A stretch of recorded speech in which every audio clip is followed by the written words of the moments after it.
नमस्कार, मी मुग्धा गोडबोले वाचन व्रताच्या पुढच्या भागात तुम्हा सगळ्यांचं मनपूर्वक स्वागत करते. आज मी जे पुस्तक निवडलं आहे ते आहे सोनाली कुलकर्णी हिचं so cool take 2. Sonali Kulkarni जितकी चांगली अभिनेत्री आहे तितकंच उत्तम लिहिणारी लेखिका आहे.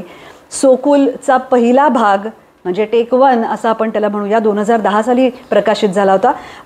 हा दुसरा भाग त्याचा आहे. राजहंस प्रकाशनने हे पुस्तक प्रकाशित केलेलं आहे.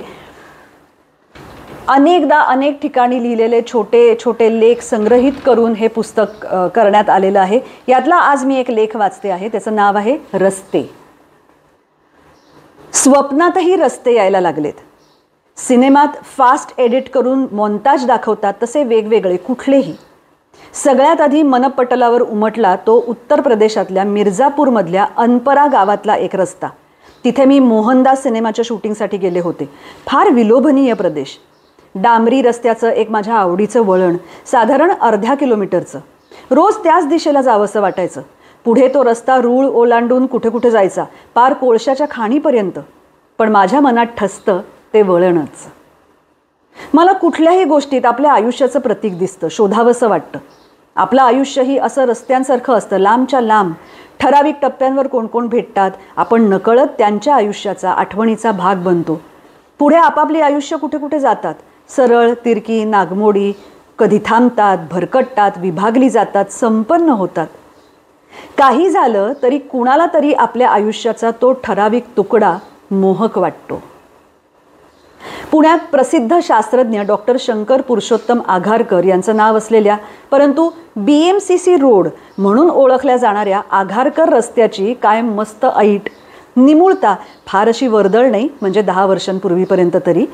ऊन आल्यावर झाडाच्या सावल्यांनी आच्छादलेला छान स्ट्राईड पकडून सायकलनं फर्गसन कॉलेज किंवा थिओसॉफिकल सोसायटीकडे जायला फार मजा यायची. माझ्या आजोळी गळतग्याला जाताना निपाणीनंतर देवीचं मंदिर असलेलं ममदापूर येतं. वडाच्या पारंब्या जमिनीवर रुतलेल्या, पिंपळाच्या झाडांनी वेढलेलं.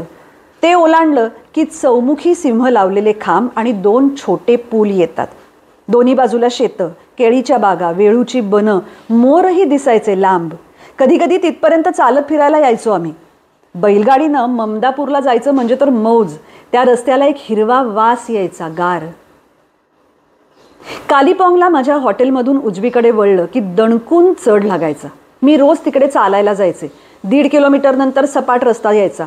तिथून खालचं गाव दिसायचं, तिस्ता नदी दिसायची. डावीकडे पहाड दिसायचे आणि धुक्यात वेढलेल्या हिमालयाच्या रांगा दर्शन द्यायच्या. रोमपेक्षा मला नेपल्सचे रस्ते फार आवडले. इटलीमधले छोटे छोटे, गर्दीचे तरी पण खूप लाईव्हली. स्कूटर, सायकलवाले, चालणारे, फुलं विकणारे, म्हातारे कोतारे, प्रेमिक, गाणी म्हणत खिदळत जाणारे, तावातावानं भांडत ओरडणारे आणि शांत, गार, थंडी वाजणारे रस्ते.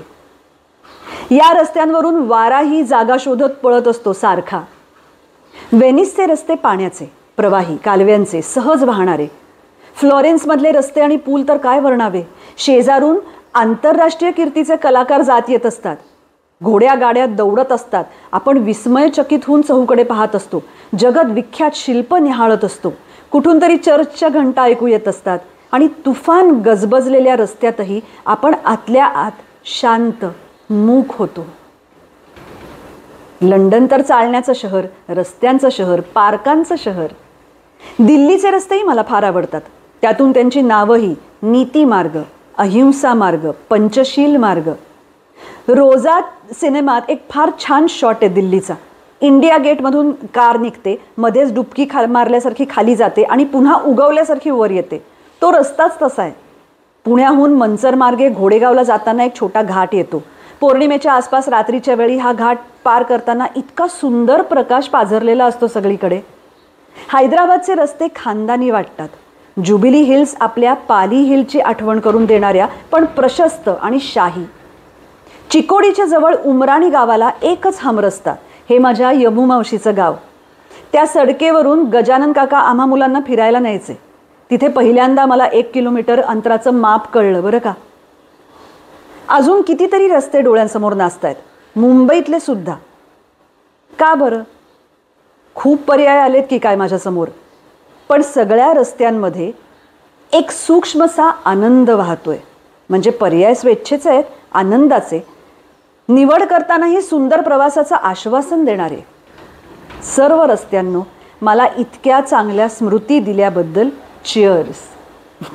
वन फॉर द रोड म्हणतात ना, साऱ्याच रस्त्यांसाठी तेच. एका छोट्या रस्ते या लेखात सुद्धा साधारण एक 28 ते 30 रस्त्यांचं वर्णन केलं आहे सोनाली कुलकर्णी हिने. असेच ओघवत्या भाषेत लिहिलेले फार सुंदर लेख या पुस्तकात आहेत. जरूर वाचा. So cool take 2. धन्यवाद.